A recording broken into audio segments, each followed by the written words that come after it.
মৃত্যুর আগ পর্যন্ত বান্দার উপরে যেমন ইবাদত করা ফরজ, ওই বান্দার উপরে মৃত্যুর আগ পর্যন্ত মা বাবার খেদমত করাও ফরজ করেছে জুনায়েদ আল হাবিব না, ফরজ করে দিয়েছে একজন, চিল্লায়া বলো তার নাম। আল্লাহ পাক বলেন وَقَضَى رَبُّكَ أَلَّا تَعْبُدُوا إِلَّا إِيَّاهُ وَبِالْوَالِدَيْنِ إِحْسَانًا। সূরাত ইসরায়ের 23 নম্বর আয়াতের শুরুর অংশে আল্লাহ পাক আমার মায়ার নবীরে জানায়া দেয়, ও পয়গম্বর আমার, আপনার রব, আপনার প্রতিপালক, আপনার আল্লাহ ওসিয়ত করলেন। কজয়ের ব্যাখ্যা দিতে যে মুফাসসিরিনে কেরাম বিভিন্ন ভাষা বললেন। কেউ বলেন কজয়ের মানে আমর, আল্লাহ পাক আদেশ দিয়েছেন। আবার কেউ বলেন না, কজর মাধ্যমে আল্লাহ ওসিয়ত করলেন। কারণ আল্লাহ তো অন্য আয়াতের মধ্যে সূরা লুকমানের 14 নম্বর আয়াতে আল্লাহ পাক এই ব্যাপারে ওসিয়ত করেছেন এবং ওই জায়গায় ওসিয়তের মাসদারটাও আল্লাহ ওই জায়গায় ব্যবহার করলেন। আল্লাহ পাক বলেন, ও পয়গম্বর আমার, আপনার রব আমর করেছেন, আপনার রব নির্দেশ দিয়েছেন, আপনার রব ওসিয়ত করলেন, ইবাদত আল্লাহর ছাড়া কারো হবে না, ইবাদত হবে একজনের, চিল্লা বলো তার নাম।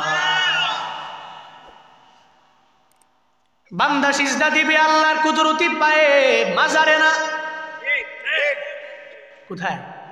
আল্লাহর কুদরতি পায়ে। কিন্তু এমন কিছু বান্দা আছে মাজারের মধ্যে গিয়া উপরে পইরা মাজার ওলার দরবারে যায়, আছে না নাই? আসেনি?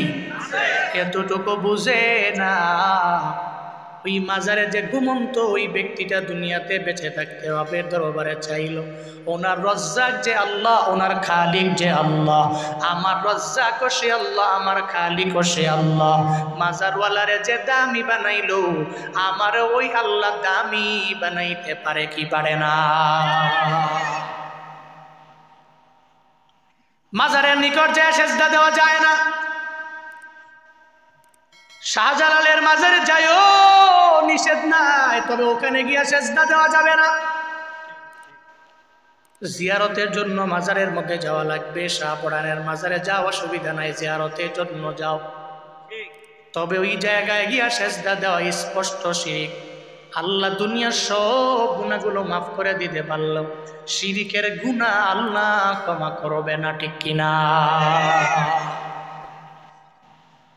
ইন্নাল্লাহা লা ইয়াগফিরু আন ইউশরাকা বিহি ওয়া ইয়াগফিরু মা দুনা যালিকা লিমান ইয়াশা। আল্লাহ বলেন, দুনিয়ার সমস্ত বড় বড় গুনাহগুলো আমি আল্লাহ তোর তাওবার মাধ্যমে ক্ষমা করে দিতে পারি, কিন্তু শিরকের গুনাহ করে যখন তুমি আগাও, আমি আল্লাহ শিরকের গুনাহ মাফ করতে পারি না।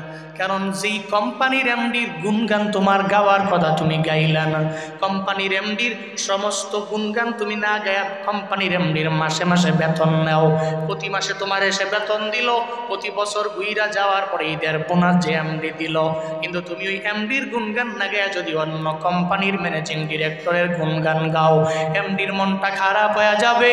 কয় এক মাস পরে পরে আমি তারে বেতন দিলাম, বছর ঘুইরা গেলে আমি তারে বোনাস দিলাম, সে আমার গুণগান গায় না, অন্যের গুণগান গায়।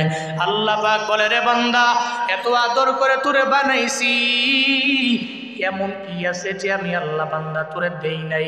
সব আমি আল্লাহ বড় মায়া করে বান্দা তোমারে দিয়া দিলাম, কিন্তু এরপরেও আমি রবের কুদরতি পায়ের মধ্যে সিজদা দেওয়া বাদ দিয়া যখন তুমি মাজারে দাও, আল্লাহর সব সহ্য হলেও এটা জীবনেও আল্লাহ সহ্য হয় না, ঠিক কিনা? ইবাদত চলবে আল্লাহর।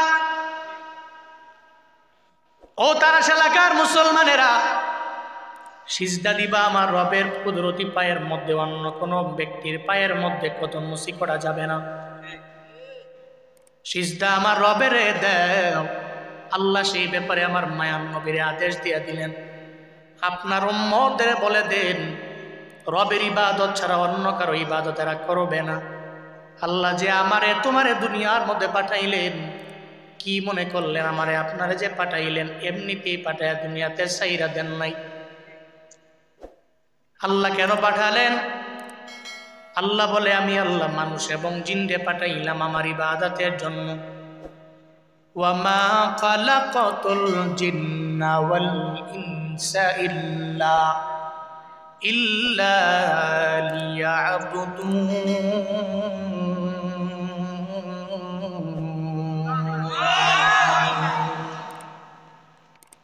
আল্লাহ বলেন আমি আল্লাহ জিন এবং ইনসান বানাইলাম আমার ইবাদত করার জন্য, অন্য কিছু করার জন্য না। ইবাদতের জন্য আল্লাহ আমারে তোমারে বানাইল রে গোলাম। ইবাদতটা কোন সময় করব? বলে ইবাদত করার টাইম আছে, কয় জুয়ান কালে ইবাদত করে নাও। কারণ জুয়ান কালের আগে যে আমরা শিশু থাকি ওই সময় আমার উপরে নামাজ তো ফরজ না, ওই সময় নামাজ না পড়লেও গুনাহ নাই। যারা না বালেগ এরা নামাজ না পড়লে রোজা না রাখলে গুনাহ হবে না। জুয়ান কালে ইবাদত করো, বুড়া হয়ে গেলে বান্দা তুমি পারবা না। এক কথায় জীবনটা যদি তিনটা ভাগে ভাগ করে নাও, যেটা আল্লাহ ভাগ করে দিলেন। এক নম্বরে মায়ের গর্ভ থেকে আসার পরে শিশুকালটারে আল্লাহ ভাগ করলেন, এরপরে শিশুকালের পরে জুয়ান কাল, এরপরে জুয়ান কালের পরে বান্দা তুমি বুড়া হয়ে গেল। একটু বলো না, শিশুকালে তো তুমি ইবাদতের লাইনে আগে যেতে পারলা না, জুয়ান কালের পরে যে বুড়া, ওই সময় চাইলেই কি রবের ইবাদত করা যায়?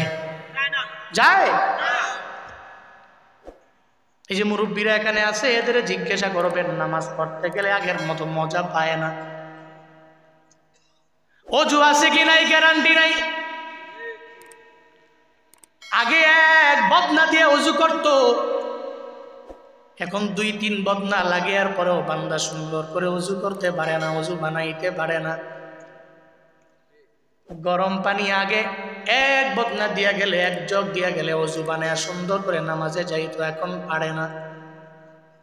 কেন রে? সুন্দর করে মুখে পানি দিয়া কুলি কইরা, এরপরে নাকের নরম জায়গার মধ্যে পানি দিয়া 2 বার মুখ ধোয়ার পরে দিয়া লাইছে।